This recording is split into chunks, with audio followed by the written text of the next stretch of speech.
ओम उमा महेश्वराय नमः। आप सभी का हमारे YouTube चैनल पर हार्दिक स्वागत है। आज सुने सोमवार व्रत की पौराणिक कथा। बहुत समय पहले वास्कल नामक गांव में बिंदुक नाम का एक ब्राह्मण रहता था।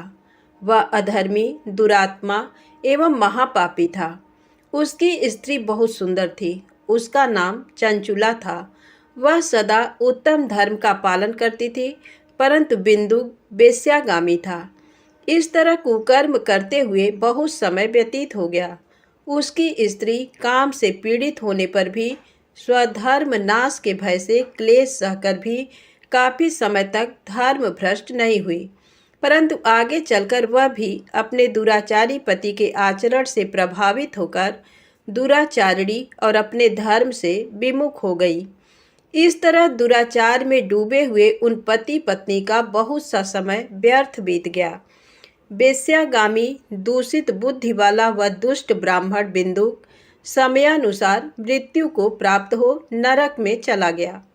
बहुत दिनों तक नरक के दुखों को भोग कर वह मूढ़ बुद्धि पापी विंध्य पर्वत पर भयंकर पिशाच हुआ। इधर उस दुराचारी बिंदुक के मर जाने पर वह चंचुला नामक स्त्री बहुत समय तक पुत्रों के साथ अपने घर में रहती रही।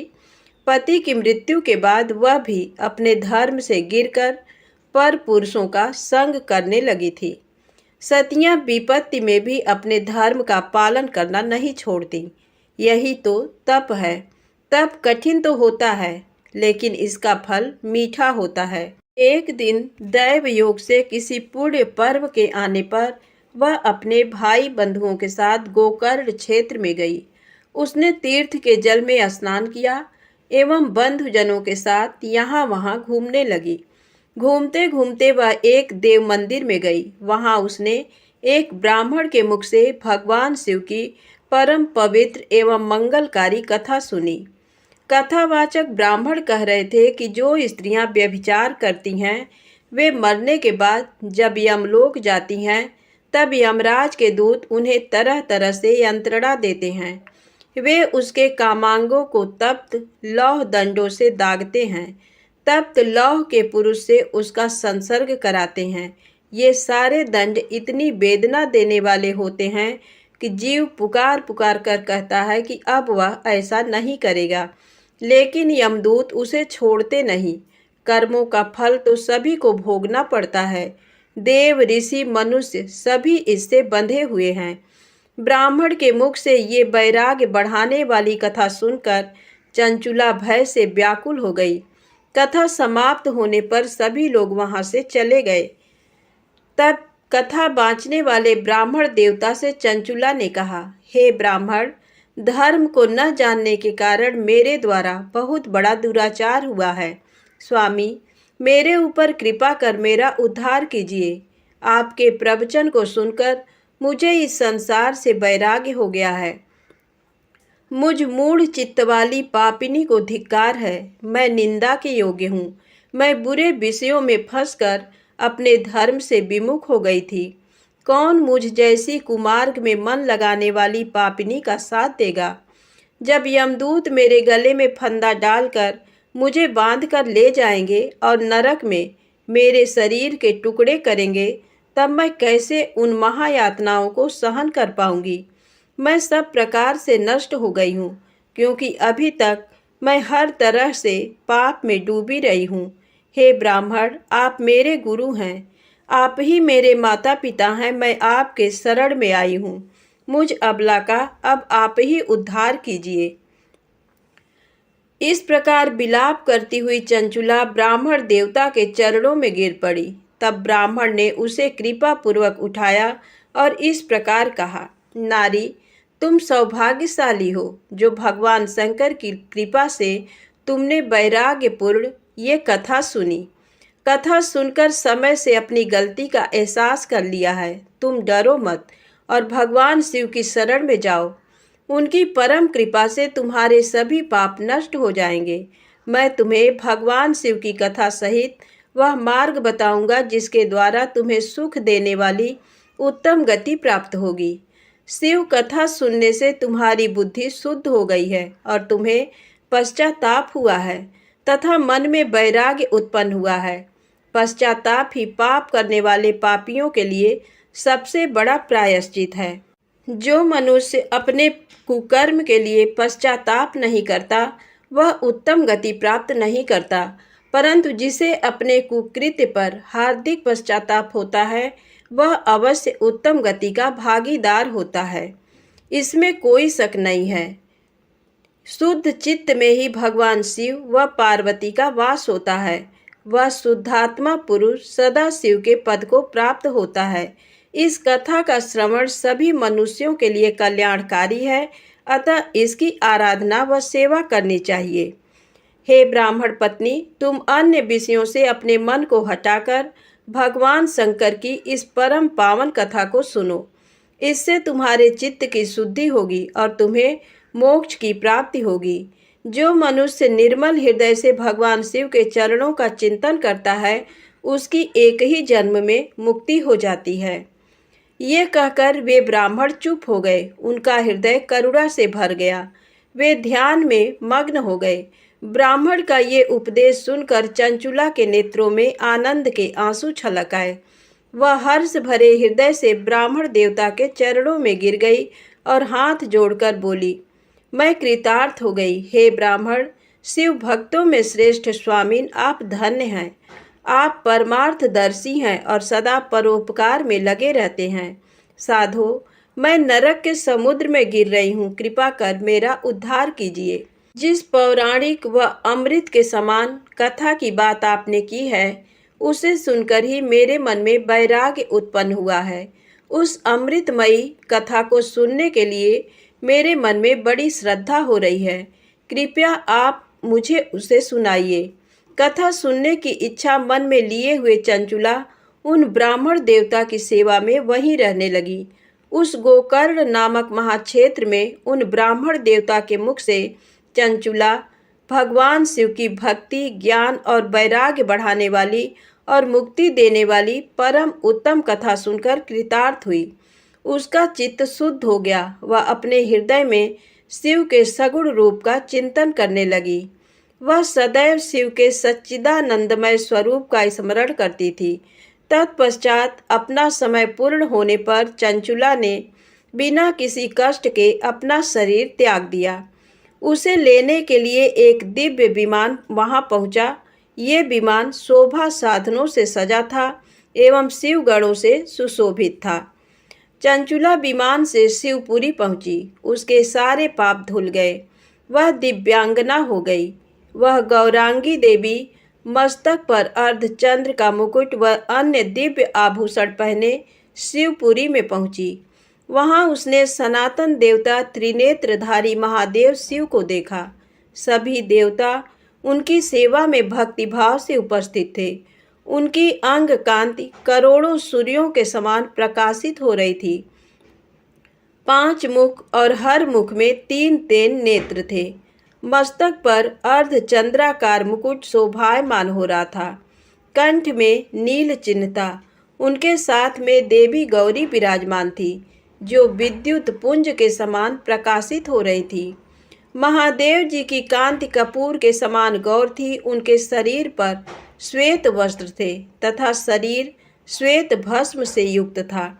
इस प्रकार भगवान शिव के परम उज्जवल रूप के दर्शन कर चंचुला बहुत प्रसन्न हुई।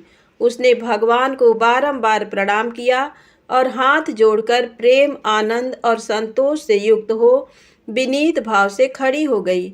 उसके नेत्रों से आनंदाश्रुओं की धारा बहने लगी। भगवान शंकर व भगवती गौरी उमा ने करुणा के साथ सौम्य दृष्टि से देखकर चंचुला को अपने पास बुलाया। गौरी उमा ने उसे प्रेम पूर्वक अपनी सखी बना लिया। चंचुला सुख पूर्वक भगवान शिव के धाम में उमा देवी की सखी के रूप में निवास करने लगी। एक दिन चंचुला आनंद में मग्न उमा देवी के पास गई और दोनों हाथ जोड़कर उनकी स्तुति करने लगी। हे गिरिराज नंदिनी, स्कंद माता उमा, आप सभी मनुष्यों एवं देवताओं द्वारा पूज्य तथा समस्त सुखों को देने वाली हैं। आप शंभु प्रिया हैं। आप ही सगुणा और निर्गुणा हैं।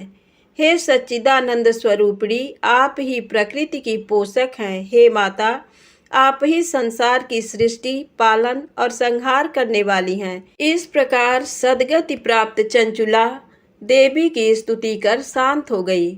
उसकी आंखों में प्रेम के आंसू उमड़ आए। तब शंकर प्रिया भक्त वत्सला उमा देवी ने बड़े प्रेम से चंचुला को चुप कराते हुए कहा, सखी चंचुला, मैं तुम्हारी स्तुति से प्रसन्न हूँ। बोलो, क्या वर मांगती हो? चंचुला बोली, हे गिरिराज कुमारी, मेरे पति बिंदुक इस समय कहाँ हैं? उनकी स्थिति कैसी है, मुझे बताइए और कुछ उपाय कीजिए ताकि हम फिर से मिल सकें। हे महादेवी, मेरे पति एक शूद्र जाति वेश्या के प्रति आसक्त थे और पाप में ही डूबे रहते थे। गिरिजा बोली, बेटी, तुम्हारा पति बिंदुक बड़ा पापी था। उसका अंत बड़ा भयानक हुआ। वेश्या का उपभोग करने के कारण वह मूर्ख नरक में अनेक वर्षों तक अनेक प्रकार के दुख भोग कर अब शेष पाप को भोगने के लिए विंध्य पर्वत पर पिशाच की योनि में रह रहा है। वह दुष्ट वहीं वायु पीकर रहता है और सब प्रकार के कष्ट सहता है। गौरी देवी की ये बात सुनकर चंचुला अत्यंत दुखी हो गई। फिर मन को किसी तरह स्थिर करती हुई दुखी हृदय से माँ गौरी से उसने एक बार फिर पूछा, हे महादेवी, मुझ पर कृपा कीजिए और मेरे पापी पति का अब उद्धार कर दीजिए। कृपा करके मुझे वह उपाय बताइए जिससे मेरे पति को उत्तम गति प्राप्त हो सके। गौरी देवी ने कहा, यदि तुम्हारा पति भगवान शिव की पुण्यमयी उत्तम कथा सुने तो वह इस दुर्गति को पार करके उत्तम गति का भागी हो सकता है। अमृत के समान मधुर गौरी देवी का ये वचन सुनकर चंचुला ने दोनों हाथ जोड़कर मस्तक झुकाकर उन्हें बारंबार प्रणाम किया तथा प्रार्थना की कि मेरे पति को भगवान शिव की कथा सुनाने की व्यवस्था कीजिए। ब्राह्मण पत्नी चंचुला के बार बार प्रार्थना करने पर शिव प्रिया गौरी देवी ने भगवान शिव की महिमा का गान करने वाले गंधर्वराज तुम्बुरु को बुलाकर कहा, तुम्बुरो, तुम्हारी भगवान शिव में प्रीति है। तुम मेरे मन की सभी बातें जानकर मेरे कार्यों को सिद्ध करते हो। तुम मेरी इस सखी के साथ विंध्य पर जाओ। वहाँ एक महाघोर और भयंकर पिशाच रहता है। पूर्व जन्म में वह पिशाच बिंदुक नामक ब्राह्मण मेरी इस सखी चंचुला का पति था। वह वेश्यागामी हो गया था। उसने स्नान, संध्या आदि नित्य कर्म छोड़कर अपवित्र रहने लगा। क्रोध के कारण उसकी बुद्धि भ्रष्ट हो गई। दुर्जनों से उसकी मित्रता तथा सज्जनों से द्वेष बढ़ गया था। वह अस्त्र शस्त्र से हिंसा करता, लोगों को सताता और उनके घरों में आग लगा देता था। चांडालों से दोस्ती करता, वह रोज वेश्या के पास जाता था।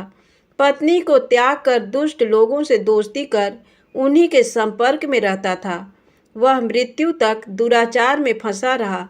मृत्यु के बाद उसे पापियों के भोग स्थान यमपुर ले जाया गया। वहाँ घोर नरकों को सहकर इस समय वह विंध्य पर पिशाच बनकर रह रहा है और पापों का फल भोग रहा है। तुम उसके सामने परम पुण्यमयी पापों का नाश करने वाली भगवान शिव की दिव्य कथा का प्रवचन करो। इस कथा को सुनने से उसका हृदय सभी पापों से मुक्त होकर शुद्ध हो जाएगा और वह प्रेत योनि से मुक्त हो जाएगा। दुर्गति मुक्त होने पर उस बिंदुक नामक पिशाच को विमान पर बिठाकर तुम भगवान शिव के पास ले आना। माँ उमा का आदेश पाकर गंधर्वराज तुम्बरो प्रसन्नता पूर्वक अपने भाग्य की सराहना करते हुए चंचुला को साथ लेकर विमान से पिशाच के निवास स्थान विंध्य पर्वत पर गया। वहां पहुंचकर उसने उस विकराल आकृति वाले पिशाच को देखा। उसका शरीर विशाल था, उसकी ठोड़ी बड़ी थी। वह कभी हंसता, कभी रोता, कभी उछलता था। महाबली तुम्बरों ने बिंदुक नामक पिशाच को पासों से बांध लिया। उसके पश्चात तुम्बरों ने कथा बाँचने के लिए स्थान तलाश कर मंडप की रचना की। शीघ्र इस बात का पता लोगों को चल गया कि एक पिशाच के उद्धार हेतु देवी पार्वती की आज्ञा से तुम्बरो भगवान शिव की कथा सुनाने विंध्य पर्वत पर आया है। उस कथा को सुनने के लोभ से बहुत से देवर्षि वहां पहुंच गए। सभी को आदर पूर्वक स्थान दिया गया। पिशाच बिंदुक को पांसों में बांधकर आसन पर बिठाया गया और तब तुम्बरू ने परम उत्तम भगवान शिव की अमृत कथा का गान शुरू किया, जिससे सभी श्रोता कृतार्थ हो गए। परम पुण्यमय कथा को सुनकर पिशाच सभी पापों से मुक्त हो गया और उसने पिशाच शरीर का त्याग कर दिया। शीघ्र ही उसका रूप दिव्य हो गया। उसका शरीर गौर वर्ण का हो गया। शरीर पर श्वेत वस्त्र एवं पुरुषों के आभूषण आ गए। इस प्रकार दिव्य देहधारी होकर बिंदुक अपनी पत्नी चंचुला के साथ स्वयं भी भगवान शिव का गुणगान करने लगा। उसे इस दिव्य रूप में देखकर सभी को बहुत आश्चर्य हुआ। उसका मन परम आनंद से परिपूर्ण हो गया। सभी भगवान महेश्वर के अद्भुत चरित्र को सुनकर कृतार्थ हो उसका यशोगान करते हुए अपने अपने धाम को चले गए। बिंदुक अपनी पत्नी चंचुला के साथ विमान में बैठकर शिवपुरी की ओर चल दिया। महेश्वर के गुणों का गान करता हुआ बिंदुक अपनी पत्नी चंचुला व तुम्बरू के साथ शीघ्र ही शिवधाम पहुंच गया। भगवान शिव व देवी पार्वती ने उसे अपना पार्षद बना लिया। दोनों पति पत्नी सुखपूर्वक भगवान महेश्वर एवं देवी गौरी के श्री चरणों में अविचल निवास पाकर धन्य हो गए।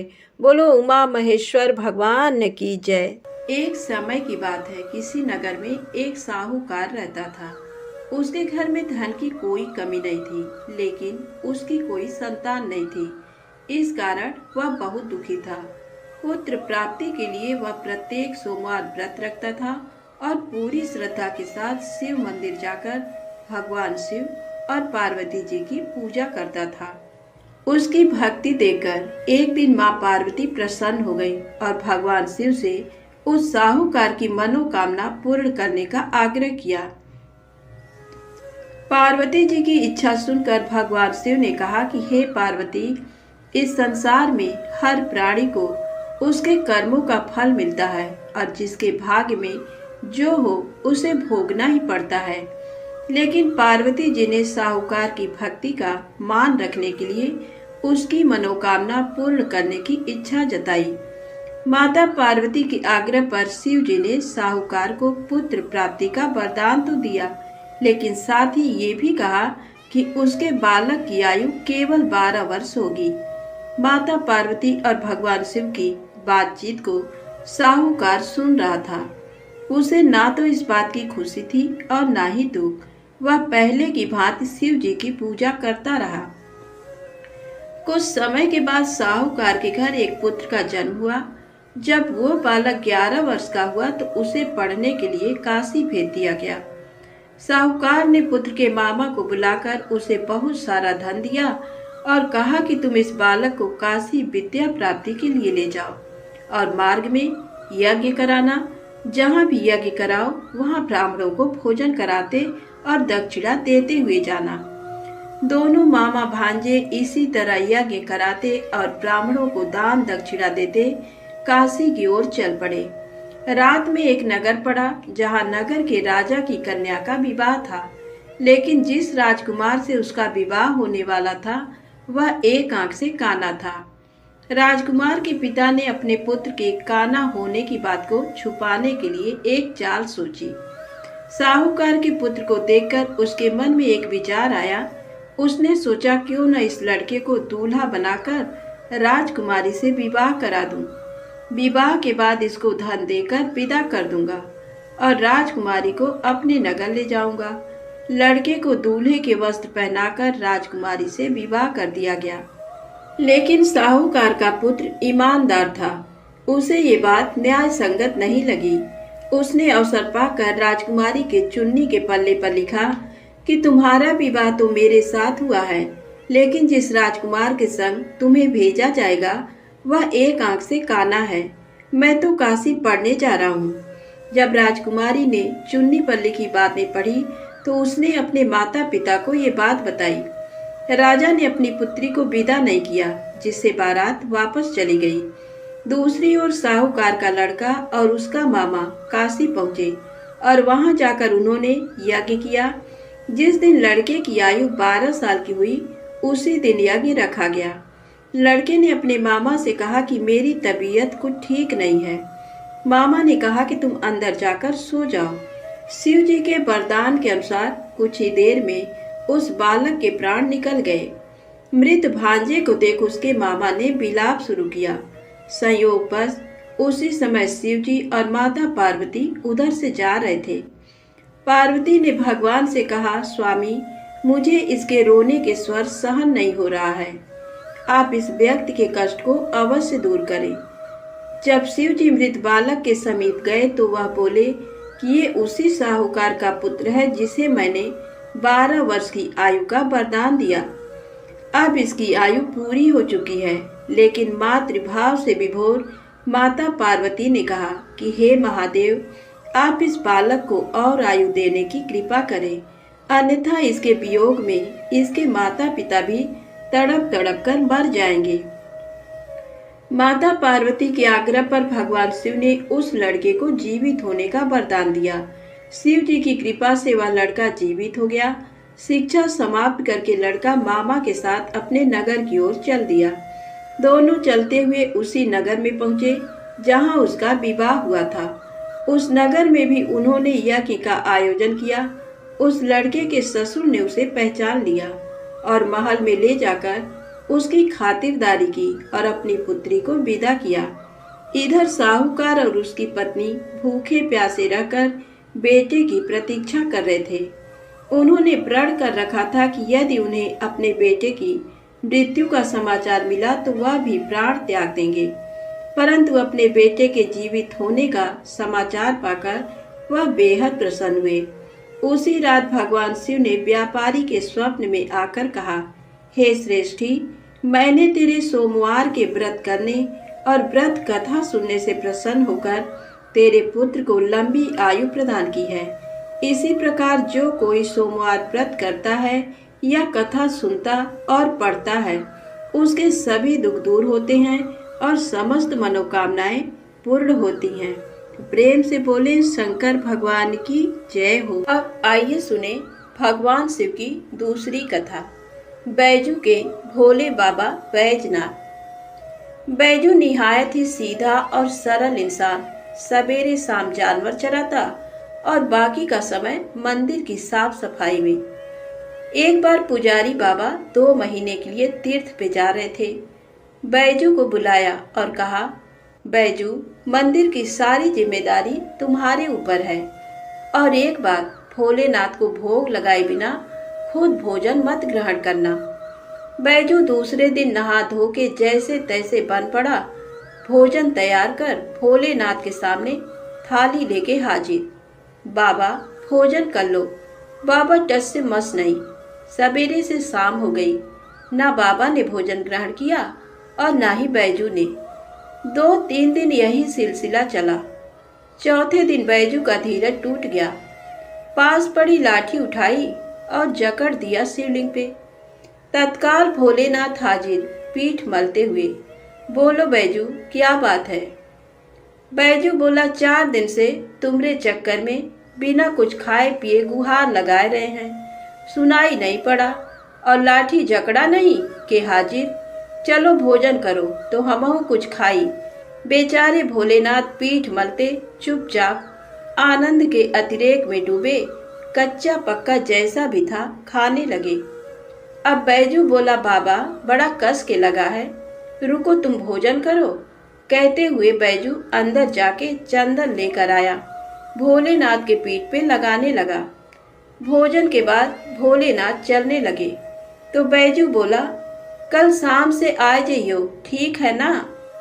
बाबा ने कहा, हाँ हाँ बैजू, कल टाइम से आ जाएंगे। अगले दिन भोलेनाथ माता पार्वती के साथ विराजमान। बैजू बोला, बाबा, ये कौन है आपके साथ? तब बाबा ने कहा, तुम्हारी अम्मा है, माता अन्नपूर्णा। बैजू ने कहा, आओ आओ अम्मा। तुरंत बेचारा भाग के दरी ले आया, बिछाया, अंदर से 2 थाली में भोजन लेके हाजिर।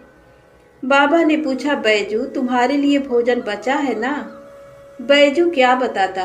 बोला, हाँ बाबा, चिंता ना करो, बहुत है। आनंद में डूबे अश्रुपूरित नेत्रों से भोजन खत्म किया। तीसरे दिन फिर माता पार्वती के साथ विराजमान, वो भी समय से पहले। बैजू हकबकाया, बाबा आज इतनी जल्दी? माता पार्वती मुस्कुराई, बोली बैजू आज खाना मैं बनाऊंगी।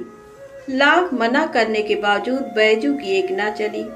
माता पार्वती ने भोजन तैयार किया और 3 थाली में सजा के ले आई। भोजन शुरू। बैजू ने तो जिंदगी में ऐसा स्वादिष्ट भोजन किया न था, लेकिन भगवान शिव वही भाव व प्रेम के भूखे भोलेनाथ ने पार्वती मैया से कहा, शिवा। माता ने कहा, हाँ स्वामी, आज भोजन में आनंद नहीं आ रहा है। माता की आंखों से आंसू निकल रहे थे। सच स्वामी, ना वो स्वाद है ना वो रस। धन्य है माता अन्नपूर्णा, जिनके नाम मात्र से भोजन में मिठास बढ़ जाए। उनको खुद का बनाया भोजन बेस्वाद लग रहा था। 2 महीनों का भोग सामग्री और कहाँ 3 आदमी का भोजन। बेचारे बैजू को अपने जानवर तक बेच देने पड़े। किन्हीं कारणवश पुजारी बाबा बजाय 2 महीनों के 1 महीने के अंदर ही तीर्थ से वापस आ गए। पुजारी बाबा ने बैजू को बुलाया और कहा, बैजू भोलेनाथ को समय से भोग लगाता था ना? बैजू ने कहा, हाँ पुजारी बाबा, पर बाबा तुम तो कहत रहे हो कि वो अकेले आएंगे, पर वो तो माता अन्नपूर्णा के साथे आवत रहे और दोनों जने कस के भोजनों करत रहे। हमका आपन जानवर तक बेचे के पड़ा। पुजारी बाबा अपलक बैजू को निहार रहे थे। जानते थे कि ये झूठ बोल नहीं सकता, तो क्या भोलेनाथ माता पार्वती के साथ आते थे? तब बाबा ने कहा, बैजू आज तुम फिर भोग लगाओ, देखें कौन कौन आता है। बैजू बेचारा समय से भोजन लेके हाजिर। बुलाना शुरू। काहे को भोलेनाथ आए? बुलाते बुलाते थक गया, पर ना भोलेनाथ को आना था ना वो आए। बाबा बाबा लाठी ना उठाऊंगा, चाहे तुम आओ या ना आओ, लाठी ना उठाऊंगा बाबा, लाठी ना उठाऊंगा। बस शिवलिंग पकड़ के रोए जा रहा था और यही बोल रहा था, बाबा लाठी ना उठाऊंगा। तभी अचानक आवाज आई, बैजू आंखें खोलो बैजू, हम आ गए, आंखें खोलो बैजू। सामने ही माता पार्वती और भोलेनाथ विराजमान थे। लिपट गया चरणों में, माँ बाबा जो आज तुम न आते तो जान दे देता मैं अपनी। भोलेनाथ ने बैजू को हृदय से लगाया। बोले, बैजू बेमोल विज्ञा तेरे हाथों में। सुन, आज से मुझसे पहले लोग तेरा नाम लेंगे, फिर मेरा। आगे बैजू, पीछे नाथ, बैजनाथ। तो प्रेम से बोले, बाबा बैजनाथ जी की जय हो। भगवान शिव माता पार्वती की तीसरी कहानी। एक बार माता पार्वती ने भगवान शिव से कहा कि प्रभु, मैंने पृथ्वी पर देखा है कि जो व्यक्ति पहले से ही अपने प्रारब्ध से दुखी है, आप उसे और ज्यादा दुख प्रदान करते हैं, और जो सुख में है आप उसे दुख नहीं देते हैं। भगवान ने इस बात को समझाने के लिए माता पार्वती को धरती पर चलने के लिए कहा और दोनों ने इंसानी रूप में पति पत्नी का रूप लिया और एक गांव के पास डेरा जमाया। शाम के समय भगवान ने माता पार्वती से कहा कि हम मनुष्य रूप में यहाँ आए हैं, इसलिए यहाँ के नियमों का पालन करते हुए हमें यहाँ भोजन करना होगा। इसलिए मैं भोजन की सामग्री की व्यवस्था करता हूँ, तब तक तुम भोजन बनाओ। जब भगवान के जाते ही माता पार्वती रसोई में चूल्हे को बनाने के लिए बाहर से ईंटें लेने गई और गांव में कुछ जर्जर हो चुके मकानों से ईंटें लाकर चूल्हा तैयार कर दिया। चूल्हा तैयार होते ही भगवान वहां पर बिना कुछ लाए ही प्रकट हो गए। माता पार्वती ने उनसे कहा, आप तो कुछ लेकर नहीं आए, भोजन कैसे बनेगा? भगवान बोले, पार्वती अब तुम्हें इसकी जरूरत नहीं पड़ेगी। भगवान ने माता पार्वती से पूछा कि तुम चूल्हा बनाने के लिए इन ईंटों को कहाँ से लेकर आई? तो माता पार्वती ने कहा, प्रभु इस गांव में बहुत से ऐसे घर भी हैं जिनका रखरखाव सही ढंग से नहीं हो रहा है। उनकी जर्जर हो चुकी दीवारों से मैं ईंटें निकाल कर ले आई। भगवान ने फिर कहा, जो घर पहले से खराब थे तुमने उन्हें और खराब कर दिया। तुम ईंटें उन सही घरों की दीवार से भी तो ला सकती थी। तब माता पार्वती बोली, प्रभु, उन घरों में रहने वाले लोगों ने उनका रखरखाव बहुत सही तरीके से किया है और वो घर सुंदर भी लग रहे हैं। ऐसे में उनकी सुंदरता को बिगाड़ना उचित नहीं होता। भगवान बोले, पार्वती, यही तुम्हारे द्वारा पूछे गए प्रश्न का उत्तर है। जिन लोगों ने अपने घर का रखरखाव अच्छी तरह से किया है, यानी सही कर्मों से अपने जीवन को सुंदर बना रखा है, उन लोगों को दुख कैसे हो सकता है। मनुष्य के जीवन में जो भी सुखी है वो अपने कर्मों के द्वारा सुखी है और जो दुखी है वो अपने कर्मों के द्वारा दुखी है। इसलिए हर एक मनुष्य को अपने जीवन में ऐसे ही कर्म करने चाहिए कि जिससे इतनी मजबूत व खूबसूरत इमारत खड़ी हो जाए, कभी भी कोई भी उसकी एक ईंट भी निकालने ना पाए। प्रेम से बोले शंकर भगवान की जय हो। आइए सुने गणेश जी की कहानी। एक गांव था जिसमें एक सेठ जी अपने परिवार के साथ रहते थे। सेठ जी का गांव के पास के ही शहर में बड़ा व्यापार था। सेठ जी गणेश जी की पूजा श्रद्धा एवं विश्वास से करते थे, जिससे सेठ जी के घर में अन्न धन के भंडार सदैव ही भरे रहते थे। उनके जीवन में किसी भी प्रकार की कोई कमी नहीं थी। नित्य प्रतिदिन नियम अनुसार रोज वो नदी पर नहाने जाते और आकर गणेश जी की पूजा करते, उन्हें भोग लगाते, फिर स्वयं भोजन करते थे। ये बात सेठानी जी को अच्छी नहीं लगती थी। वो धार्मिक नहीं थी और ईश्वर में इतना विश्वास नहीं रखती थी। एक बार सेठानी जी ने सोचा कि ये इतना गणेश जी को मानते हैं, गणेश जी की पूजा करते हैं, इससे होता क्या है, आज तो देखती हूँ वो कैसे गणेश जी की पूजा करते हैं। अगले दिन जब सेठ जी नदी पर नहाने जाते हैं तो सेठानी जी गणेश जी की मूर्ति को उठाकर मूर्ति को कपड़े से ढककर बगीचे में जमीन में दबा देती हैं। जब सेठ जी नदी पर से नहाकर घर आते हैं और देखते हैं कि गणेश जी की मूर्ति तो मंदिर में नहीं है, तो वो सेठानी से पूछते हैं, गणेश जी की मूर्ति मंदिर में नहीं है, कहाँ गई? तो सेठानी जी बोलती है, मुझे नहीं मालूम, मूर्ति को घर में बहुत ढूंढते हैं उस दिन, क्योंकि वो गणेश जी को भोग नहीं लगा पाए थे। इसके लिए सेठ जी ने अन्न जल का भी त्याग कर दिया और गणेश जी से प्रार्थना करने लगे कि हे प्रभु, लगता है आप मुझसे रुष्ट हो गए हो और कहीं चले गए हो। आप अपनी कृपा दृष्टि मुझ पर बरसाइए, प्रभु मुझे दर्शन दीजिए। सेठ जी ने मन ही मन सोचा कि अब से जब तक आप मुझे मिल नहीं जाते, मुझे दर्शन नहीं दे देते, तब तक मैं अन्न जल का त्याग करता हूँ। वो दिन पूरा निकल गया। रात्रि में सेठ जी की भक्ति से प्रसन्न होकर गणेश जी भगवान ने स्वप्न में भगवान एक छोटे से चूहे के साथ खेल रहे होते हैं और चूहे को खाने को लड्डू देते हैं। चूहा लड्डू लेकर बगीचे में जाता है और जमीन को खोदता है और लड्डू वहीं डाल देता है। अचानक सेठ जी की नींद खुल जाती है। सेठ जी बगीचे में जाते हैं और वहीं खोदते हैं जहां उन्होंने सपने में देखा था, और वहीं से उनको थोड़ी सी जमीन खोदने पर कपड़े में लिपटे हुए गणेश जी की मूर्ति मिलती है। सेठ जी गणेश जी की मूर्ति की पूजा करके उनको यथास्थान स्थापित करते हैं और सेठानी के पूछने पर सारा वृत्तांत उन्हें सच सच बताते हैं। बात को जानकर सेठानी जी को आश्चर्य होता है और सेठानी जी मन ही मन श्रद्धा एवं विश्वास से गणेश जी भगवान की भक्त बन जाती हैं और सेठ जी से कहती हैं कि मुझसे बड़ा भारी अपराध हो गया है। अब हम दोनों पति पत्नी प्रेम सहित गणेश जी भगवान की आराधना करेंगे एवं उनकी पूजा में कभी कोई कमी नहीं आने देंगे।